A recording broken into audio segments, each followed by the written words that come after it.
The Galactic Survey Vessel. Harmony's edge floated like a sleeping giant in the endless black of space.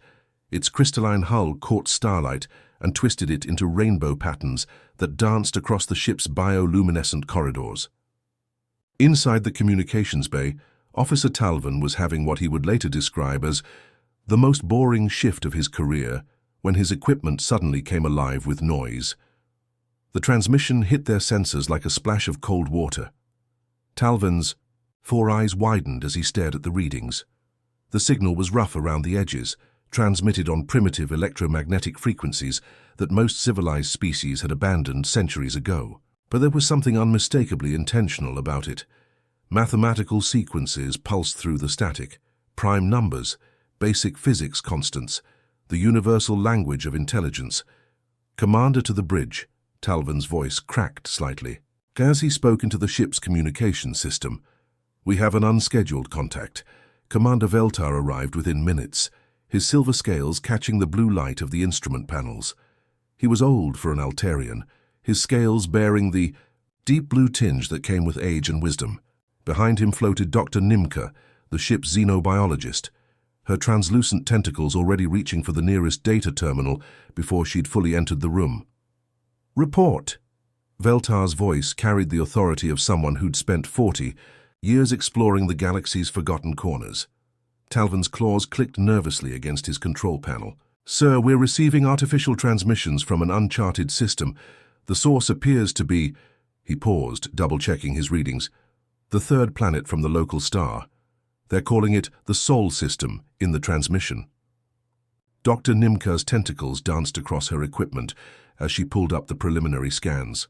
"Commander, I'm reading signs of advanced civilization, cities with millions of inhabitants, extensive agriculture, orbital satellites. But, sir..." Her voice trailed off as she stared at her readings. "But what, Doctor?" "The planetary classification is coming back as Category-12 Deathworld. That has to be wrong." Commander Veltar moved closer to the scanner display. In his decades of exploration, he'd only encountered 2 Category-12 worlds, and both had been lifeless rocks torn apart by cosmic radiation and gravitational forces. "Run the scan again." Dr. Nimka's tentacles worked furiously over her instruments. The readings came back identical. Then she ran them a third time, certain her equipment was malfunctioning. Same results. "Sir, this doesn't make sense," she whispered, her usual scientific composure cracking. "Gravity is reading at 1.8 galactic standard.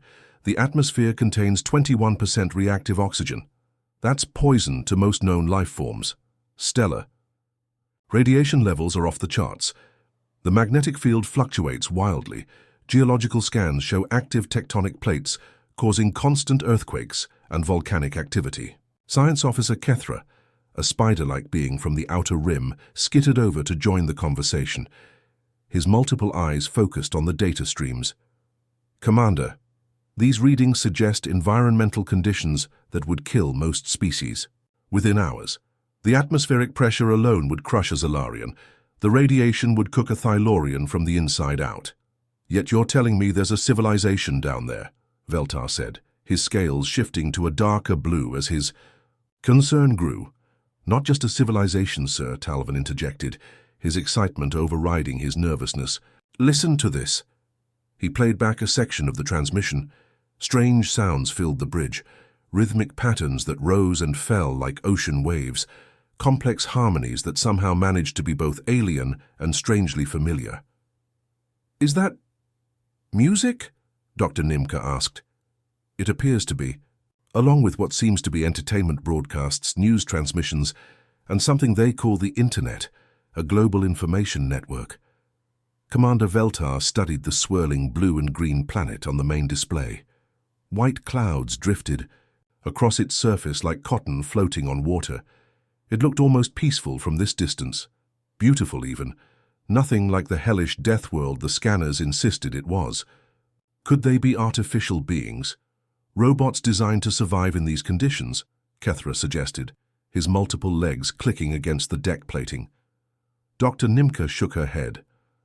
"The bioscans are showing organic life signatures, carbon-based, like most of us. but somehow adapted to survive in conditions that should be impossible. The bridge fell silent except for the gentle hum of the ship's systems. Everyone stared at the planet, spinning slowly on their screens. Somewhere down there, in conditions that would kill them all, an entire species was not just surviving, but apparently thriving. "Sir," Talvin spoke up again, "there's something else. The mathematical sequences in their transmission, they're not just basic. Some of these equations are quite sophisticated. These beings understand advanced physics, engineering, maybe even faster than light theory." Commander Veltar made his decision. "Set course for the third planet, full stealth mode. I want to know what kind of impossible species builds cities on a Deathworld and broadcasts music to the stars." The Harmony's edge slipped into Earth's orbit like a shadow, its cloaking systems bending light around the massive vessel. From this distance, the planet looked deceptively peaceful. Swirling white clouds danced over blue oceans and brown continents. Commander Veltar couldn't shake the feeling they were looking at a beautiful trap. "Signal intercept is online, sir," Communications Officer Talvin announced, his four hands working across multiple control panels. "We're picking up thousands of transmission sources. This species is incredibly talkative." The main screen flickered to life, displaying a mosaic of intercepted broadcasts. Dr. Nimka floated closer, her tentacles reaching out to touch the display controls. What she saw made her recoil in shock. The first image showed a human male hanging from a sheer cliff face by his fingertips alone. No safety harnesses, no protective equipment, just flesh and bone clinging to rock hundreds of meters above the ground. The human was smiling. "By the 7 moons," Dr. Nimka whispered. "He's enjoying himself." The next feed showed humans diving into crushing ocean depths without breathing apparatus, swimming alongside massive predatory creatures with rows of razor-sharp teeth. The humans seemed completely unconcerned about the deadly beasts circling them. Science Officer Kethra scuttled over on his 8 legs, his multiple eyes focusing on different screens simultaneously. "Commander, look at this." He pointed to a broadcast showing humans jumping from flying vehicles thousands of meters in the air, trusting their lives to pieces of colored fabric. "Are those parachutes?" Veltar asked, his scales shifting to a worried purple. "Primitive ones, sir. And they're doing it for fun. They call it skydiving." Dr. Nimka had gone completely pale, her usual green complexion now a sickly yellow. She was staring at a transmission showing humans consuming a clear liquid in glass containers. "They're drinking ethanol voluntarily for pleasure." The bridge crew exchanged horrified glances. Ethanol was used as industrial solvent throughout the galaxy. Most species would die instantly from ingesting even small amounts. Psi analyst Corthan drifted over from his station, his eye stalks trembling with excitement and terror. "Commander, I've been monitoring their psychological patterns through these broadcasts. This species deliberately seeks out dangerous situations. They have entire industries built around what they call extreme sports." "Extreme sports," Veltar repeated. "Activities designed to push their bodies to the limits of survival. They throw themselves off mountains attached to flexible cords. They race vehicles at speeds that would liquefy most species upon impact. They even engage in combat sports where they deliberately try to render each other unconscious." The main screen switched to show humans lying motionless on beaches, their skin exposed to direct stellar radiation. Some had fallen asleep under the deadly rays. Others were playing games, completely unconcerned about the cosmic radiation that should have killed them within minutes. "This makes no sense," Dr. Nimka muttered, running calculations on her portable computer. "The radiation levels in this system should cause immediate cellular breakdown, yet they're using it for relaxation?" Talvin pulled up another transmission. "Sir, you need to see this. It's some kind of competition they call a marathon." The screen showed thousands of humans running across vast distances, their bodies clearly in distress, sweat pouring from their skin, some collapsing from exhaustion. "They're deliberately pushing themselves until their bodies shut down, and there are spectators cheering them on." Commander Veltar watched in stunned silence as the humans crossed the finish line, many barely able to stand. Instead of seeking medical attention, they were celebrating. "There's more, sir," Kethra added, his voice filled with scientific fascination. They engage in activities called winter sports, where they slide down frozen mountains at high speeds, often colliding with trees and rocks. They consider this entertainment. The psychological profile was becoming clearer and more disturbing. Corthan's eye stalks waved frantically as he compiled his data. "Commander, this species appears to have evolved a neurological reward system that triggers positive responses to dangerous situations. They literally feel pleasure when facing death." "Yet look at their achievements," Veltar said, gesturing to another screen showing human cities, their art, their technology. "They've built a global communication network. Their architecture is impressive. Their music is actually quite beautiful." Dr. Nimka pulled up medical scans she'd been running. "Sir, their biological readings are even more impossible than their behavior. They can survive in temperature ranges that would kill most species. Their immune systems fight off diseases that would devastate entire galactic sectors. They heal from injuries that would be permanently crippling to others." "How?" Veltar asked. "I think their Deathworld made them this way. Every challenge their planet threw at them, they adapted to survive. Deadly radiation? They evolved repair. Mechanisms. Toxic atmosphere? They learned to process poison as fuel. Crushing gravity? They built bones and muscles to handle the pressure." Talvin switched to a news broadcast showing humans rescuing others from natural disasters, floods, earthquakes, volcanic eruptions that would send most species fleeing in. Terror? The humans ran toward the danger, pulling their fellow beings to safety. "They're not just seeking danger for themselves," Corthan observed. "They risk their lives to save others, even strangers." Commander Veltar stared at the swirling planet below. "We're not dealing with a typical species. We're looking at the end result of millions of years of survival on a world that tried to kill them every single day. They didn't just survive it. They learned to love the challenge." The bridge fell quiet except for the constant chatter of human transmissions. Somewhere down there, billions of these impossible beings were living their daily lives, completely unaware that everything about their existence defied galactic understanding of what was possible. Commander Veltar paced the bridge of harmonies. Edge, his silver scales shifting from blue to deep purple as he wrestled with his decision. 40 years of galactic exploration had taught him that protocol existed for good reasons, but nothing in the protocol manual covered a situation like this. "Sir, making contact with an unclassified Deathworld species violates 17 different Galactic Council regulations," Science Officer Kethra reminded him, his 8 legs clicking nervously against the deck. "I'm aware of that," Veltar replied, watching Earth turn slowly on the main screen. "But we're dealing with something unprecedented. A species that shouldn't exist, building cities that shouldn't be possible, on a world that should be dead." Nimka floated over from her station, her tentacles wrapped around a portable scanner. "Commander, I've been analyzing their response to our preliminary contact signal. Their reply was polite. They seemed genuinely excited to meet us. They've even suggested meeting locations and offered to provide what they call refreshments." "Refreshments? On a Deathworld?" Talvin muttered from his communications post. "That's probably some kind of industrial acid they consider a beverage."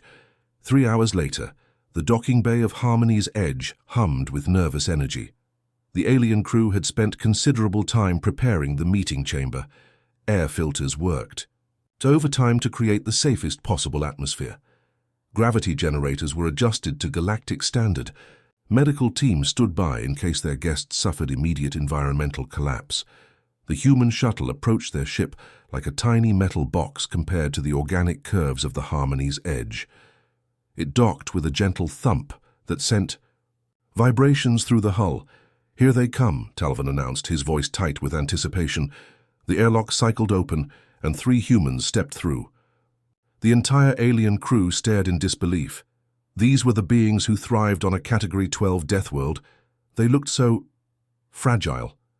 Dr. Jinho Park led the human delegation. He was tall by human standards, with dark hair and an easy smile that seemed completely at odds with someone who supposedly lived in conditions that would kill most galactic species. Behind him walked Dr. Somin Lee, a physicist whose cheerful demeanor suggested she had no idea she was meeting beings who considered her home planet a nightmare realm. The third human, Ambassador Dong-hyun Kim, carried what appeared to be a bag of gifts, smiling as if this was the most normal thing in the galaxy. What shocked the aliens most wasn't their appearance, but their complete lack of protective equipment. The humans wore thin fabric coverings that provided no environmental protection whatsoever. They breathed the ship's carefully filtered atmosphere without breathing apparatus, their exposed skin showing no signs of distress from the artificial environment. "Wow, it's a bit stuffy in here, isn't it?" Dr. Jin-ho commented casually, loosening the collar of his shirt. "Do you mind if we adjust the air circulation?" Dr. Nimka nearly dropped her scanner. Stuffy? The atmospheric conditions had been precisely calibrated to support life for 12 different species simultaneously. It was the purest, safest air possible. Commander Veltar stepped forward, his diplomatic training taking over despite his shock. "Welcome aboard the Harmony's Edge. I am Commander Veltar. We are honored by your presence." "The honor is ours," Dr. Jin-ho replied with genuine enthusiasm. "This is incredible. First contact with galactic civilization. I was mountain climbing this morning and nearly missed the shuttle. My wife thought I was crazy for prioritizing a hike over meeting aliens, but I figured you'd understand the importance of staying active."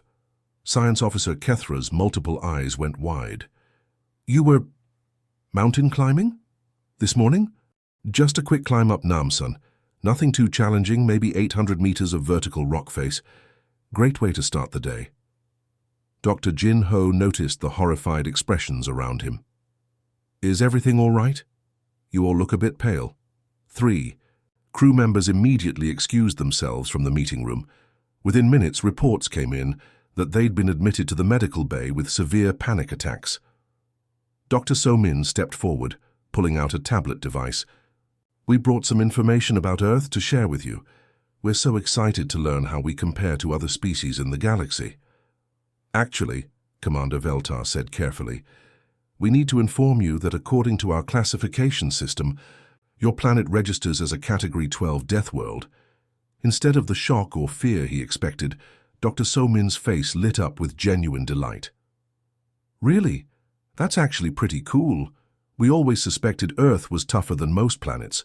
What does Category-12 mean exactly?" Sci analyst Corthan, who had been monitoring the humans' emotional responses, floated closer. "It means your world has environmental conditions so extreme that no known sapient species should be able to survive there." "Huh," Dr. Jin-ho mused. "Well, that explains why we're always looking for challenges. When your home planet is trying to kill you every day, you develop certain habits." Ambassador Dong-hyun opened his gift bag. "We brought some traditional Korean snacks to share. Kimchi, gochujang, soju." He paused, noticing the increasingly alarmed expressions of his hosts.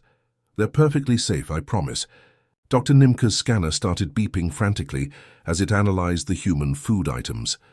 The readings showed compounds that would be toxic to most known life forms. "That's very kind," Commander Veltar said quickly, "but perhaps we should focus on cultural exchange through information first." Dr. So-min pulled up her tablet enthusiastically. "Oh, you'll love this. I've prepared a presentation about human recreational activities. Would you like to see videos of our hobbies?" Before anyone could object, she'd started a slideshow. The first image showed humans swimming in open ocean, surrounded by massive sharks with mouths full of razor-sharp teeth. Dr. Nimka made a strangled sound. "This is cage diving with great whites," Dr. So-min explained cheerfully. "Though some people prefer free diving without the cage for a more authentic experience." The next slide showed humans leaping from aircraft thousands of meters above the ground. "This is skydiving. You jump out of a perfectly good airplane and trust a piece of fabric to save your life. The adrenaline rush is incredible." Commander Veltar watched his crew's reactions with growing concern. Several more officers had quietly left the room. "And this," Dr. So-min continued, "is ultra-marathoning. You run for sometimes over 24 hours straight until your body starts shutting down. It's a great way to test your limits." By now, only the senior officers remained in the room. Everyone else had either fled to the medical bay or was hyperventilating, into emergency breathing apparatus. Dr. Jin-ho seemed genuinely puzzled by their distress. "Are you sure you're feeling all right? You look like you've seen something terrifying. These are just normal human activities." Commander Veltar realized with crystal clarity that they weren't dealing with a normal species at all. They were looking at the impossible result of evolution on a world so hostile that activities which would kill most galactic citizens were considered casual entertainment. Perhaps, he said carefully, we should take a short break to process this cultural information. The news spread through galactic communication networks like wildfire. A Deathworld species, intelligent, technologically advanced, building cities on a planet that should have been nothing but radioactive rock and poisonous gas. In the war rooms of the Hegemony Council, 12 species of conquerors gathered around holographic displays showing Earth's blue and green surface. These were beings who had crushed civilizations, enslaved entire worlds, and turned peaceful systems into military strongholds. They looked at the small planet with a mixture of curiosity and concern. General Vraktos stood at the center of the chamber, his massive form towering over the other council members. He was a Cytherian, a species that had evolved from apex predators. His hide was covered in natural armor plating, and his forearms ended in claws capable of tearing through steel. Behind him stretched a career of conquest that had made him a legend throughout the galaxy. A Deathworld species presents either an opportunity or a threat, he growled, his voice like grinding stone. They will serve as our shock troops, or they will be eliminated before they become a problem. The other council members nodded agreement. Admiral Zethkar, whose species had perfected orbital bombardment tactics, leaned forward. Our intelligence suggests they have crude nuclear technology, primitive by our standards. Primitive or not, General Vraktos replied, any species that survives on a Category-12 world deserves investigation. I will personally lead a diplomatic fleet to assess their potential. 3 days later, the Hegemony War fleet dropped out of hyperspace at the edge of Earth's solar system. 50 ships of various sizes, from massive dreadnoughts to swift destroyers, all painted in the intimidating black and red colors of the Hegemony Council. The fleet arrangement was designed to inspire fear, a wall of military might that had brought countless worlds to their knees. General Vraktos stood on the bridge of his flagship, the Dominator, watching Earth grow larger on the view screen. His tactical officers reported their positions as the fleet moved into standard intimidation formation around the planet. Sir, we're receiving a transmission, Communications Officer Nal Thek announced. The humans are asking if we need assistance with navigation, or if we're experiencing technical difficulties. Vraktos's mandibles clicked in annoyance. They think we're lost? It appears so, sir. They're offering to guide us to what they call a safe parking orbit and asking if we require emergency supplies. The general's 4 eyes narrowed. These humans were either incredibly naive or displaying a level of confidence that bordered on insanity. Open a channel. All frequencies. I want everyone on that planet to hear this. The communication array crackled to life, and Vraktos's voice boomed across Earth's communication networks. Inhabitants of the 3rd planet, I am General Vraktos of the Hegemony Council, conqueror of 12 worlds, commander of the combined fleet. You will submit to Galactic Council authority or face immediate pacification. You have 1 standard hour to surrender your planet unconditionally. The response came back within minutes, and it was not what Vraktos expected. General Vraktos, this is Dr. Hyunwoo Kim, Earth's diplomatic representative. Thank you for the introduction. It's always nice to meet our galactic neighbors. Your ultimatum is interesting, but perhaps we should discuss this over coffee. Would you like to see some of our defensive capabilities first? Vraktos stared at the communication panel. Coffee. In 40 years of conquest, no species had ever offered him a beverage in response to a declaration of war. Sir, Tactical Officer Brentok spoke up. Their response suggests either complete ignorance of our military capabilities or... He paused, unsure how to finish the sentence. Or what? Or complete confidence in their own. Before Vraktos could respond, the humans began transmitting data directly to his fleet. The first image that appeared on the main screen made the bridge crew step back in shock. A massive explosion filled the view screen. A ball of fire that expanded across dozens of kilometers, vaporizing everything in its path. The energy readings were off the charts. This is from our nuclear weapons testing program, Dr. Hyunwoo's voice explained calmly. We developed these during a period of internal conflict. We've since built much more powerful versions. The next image showed a simulation of an asteroid impact. The animation depicted a space rock the size of a mountain slamming into Earth's surface, creating a crater hundreds of kilometers wide and throwing debris into space. We've identified several planet-killer asteroids in our system. Dr. Min Seo-jung's voice joined the transmission. We have detailed plans for deflecting them using kinetic impactors, gravity tractors, and if necessary, nuclear charges. We've actually run several test missions already. General Vraktos felt something he hadn't experienced in decades of warfare: uncertainty. These humans were discussing weapons of mass destruction the way other species talked about weather patterns. The transmissions continued, theoretical weapons designs that made his own military engineers take notes, plans for orbital defense platforms, discussions of something called mutually assured destruction that suggested these humans had spent considerable time thinking about planetary-scale warfare. "These aren't threats, General," Dr. Min Seo continued in the same calm tone one might use to discuss gardening. "These are just our standard contingency plans. When you live on a planet that's constantly trying to kill you, you learn to think several steps ahead." Admiral Zethkar, monitoring from his own ship, contacted Vraktos on a private channel. "Sir, their nuclear arsenal alone could sterilize the surface of most habitable worlds, and they're talking about it like it's routine planetary defense." But it was the next transmission that made Vraktos truly understand what they were dealing with. The humans showed footage of their own military exercises, soldiers training in conditions that would kill most galactic species, pilots flying aircraft through storms that would tear apart most ships, teams practicing combat in environments ranging from frozen wastelands to burning deserts to underwater facilities. "Our military trains in these conditions because they're normal for us," Dr. Hyunwoo explained. "We figured if we're going to meet galactic neighbors, we should probably show you what standard Earth military preparation looks like." The footage showed humans running through obstacle courses while carrying equipment that weighed more than most species could lift. They moved with precision and speed through scenarios that looked like nightmares to the watching aliens. General Vraktos realized with growing alarm that he was looking at a species that had spent millions of years being forged by a world that actively tried to exterminate them. Every challenge their planet had thrown at them, they had survived, adapted to, and eventually mastered. "Sir," his chief scientist, Dr. Corvell, approached cautiously. "I've been analyzing their transmissions.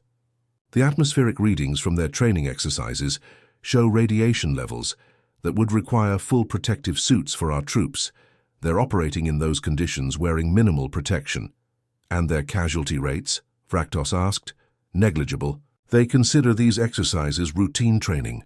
The general stared at Earth, its blue oceans and white clouds looking deceptively peaceful. He had conquered worlds whose militaries collapsed at the first sign of real opposition.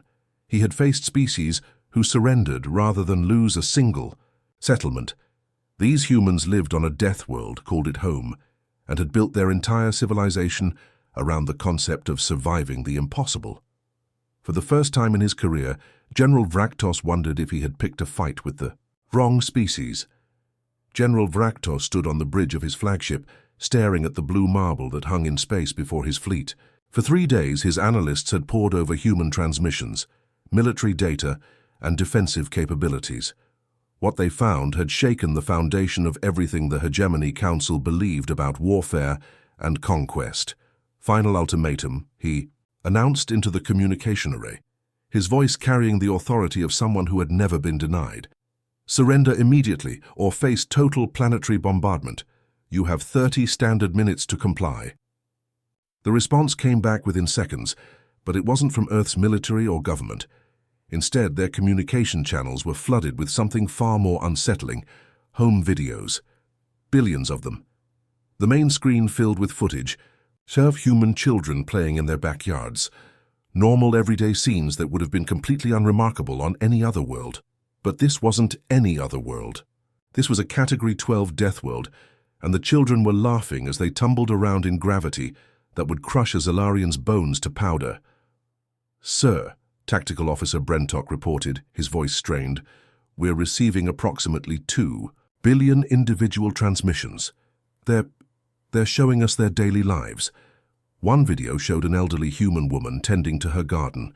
She knelt in soil that the hegemony's scanners identified as containing toxins that would kill most galactic species within minutes. She was planting flowers, humming to herself, completely unconcerned that she was handling what amounted to chemical weapons with her bare hands. Another transmission showed a human family at something they called a beach vacation. Parents and children lay exposed under stellar radiation that required full protective shielding for most species. They were playing games, building structures in the sand, swimming in water that contained salt levels toxic to dozens of known life forms. The children were laughing as waves crashed over them with force that would seriously injure most galactic citizens. "This is impossible," Dr. Corvell whispered from his science station. "That radiation should be cooking their DNA. The atmospheric pressure should be crushing their lungs. The gravity should be breaking their bones with every step." But the humans weren't just surviving these conditions. They were thriving in them. More videos poured in. Humans jogging through city streets while breathing air that would poison a Thylorian. Construction workers building skyscrapers in conditions that would require full environmental suits for any other species. Athletes competing in outdoor stadiums under a sun that blazed with deadly radiation. Admiral Zethkar's voice crackled over the communication array from his own ship. "General, my analysts are reporting that these aren't propaganda videos. Our sensors confirm these are real-time transmissions from across their planet." The message was becoming clear without anyone needing to say it out loud.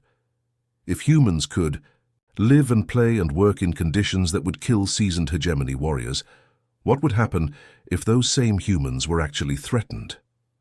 One video that particularly caught Vraktos's attention showed human emergency responders rushing toward a natural disaster. A volcanic eruption was spewing lava and toxic gases into the atmosphere. While any sane species would flee such devastation, the humans were running toward it, pulling their fellow beings to safety through conditions that would require full hazmat protection for most galactic military units. "Sir," Communications Officer Nalthek reported, "we're receiving a message from their diplomatic corps." Dr. Hyun-Woo Kim's voice filled the bridge, as calm and pleasant as if he were discussing weekend plans. "General Vraktos, we appreciate your concern for our well-being, but as you can see, we're doing just fine here on Earth. These videos are from ordinary citizens who wanted to show you what a normal day looks like for us. We're not trying to intimidate anyone. This is just Tuesday. Just Tuesday." Vraktos felt something cold settle in his stomach. These humans considered conditions that would challenge his best shock troops to be a normal weekday. More transmissions flooded in. Humans engaged in winter sports, sliding down frozen mountains at speeds that would liquefy most species upon impact.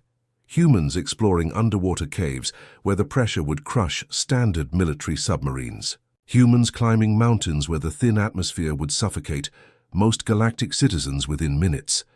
"They're not showing us their military," Brentok observed quietly. "They're showing us their children and grandparents." The implications hit the bridge crew like a physical blow. If this was how ordinary humans lived their daily lives, what would their actual military be capable of? Dr. Corvell's scanner beeped frantically as he analyzed the incoming data. "Sir, I'm detecting no signs of environmental protection in any of these transmissions. No atmospheric filters, no radiation shielding, no gravity compensators. They're living in these conditions with nothing but their natural biology." General Vraktos had conquered 12 worlds. He had faced species with advanced technology, superior numbers, and desperate courage. But he had never encountered anything like this. A species so perfectly adapted to hostile conditions that they had turned a Deathworld into a garden where their children played. "Sir," Admiral Zethkar's voice came over the communication array again, "I'm recommending immediate withdrawal. Our combat projections are unfavorable." "Unfavorable how?" "Any species that considers Category-12 environmental conditions to be recreational activities possesses defensive capabilities that exceed our current tactical parameters." The bridge fell silent, except for the constant stream of human transmissions, showing ordinary life on an extraordinary world. families having picnics under radiation that would sterilize most planets, workers building cities in gravity that would collapse most galactic architecture, artists creating beauty in conditions that most species would consider a nightmare. General Vraktos made his decision. "Signal the fleet. We're withdrawing to safe distance." "Sir?" Brentok asked, uncertain. "You don't conquer a species like this," Vraktos said quietly. "You learn from them." As the hegemony fleet pulled back from Earth's orbit, the news of their retreat spread through galactic communication networks faster than their ships could travel. The Galactic Council found themselves facing a situation that had no precedent in their millions of years of recorded history. Commander Veltar, still, orbiting Earth aboard the Harmony's Edge, received emergency communications from dozens of worlds. Everyone wanted to know the same thing. How do you integrate a species that breaks every known rule about what's possible? Standing on his observation deck, Veltar watched human children playing in a park below. They were running and laughing, in conditions that would require full life support for his own crew. One child fell and scraped his knee on concrete that would shatter most species' bones. He got up, brushed off the toxic dust, and kept playing. "Commander," Dr. Nimka floated, over to join him. "I've been thinking about what we've learned." "And?" "We always assumed that survival meant avoiding danger, minimizing risk, creating safe environments." She gestured toward the planet below. But humans took a different approach. They embraced the danger. They made friends with their Deathworld. They didn't survive despite their hostile environment. They survived because of it. The realization was staggering. Every challenge Earth had thrown at humanity over millions of years of evolution had made them stronger, more adaptable, more resilient. They hadn't just survived the impossible. They had learned to call it home.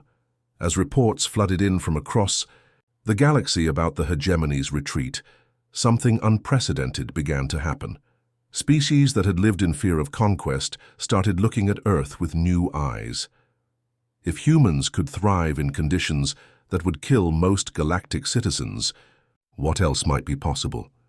The universe suddenly seemed full of new possibilities, and at the center of it all was a small blue planet where impossible beings had learned to turn a Category-12 Deathworld into paradise. Earth hadn't just joined the galactic community, it had changed the entire galaxy's understanding of what it meant to be alive. The end.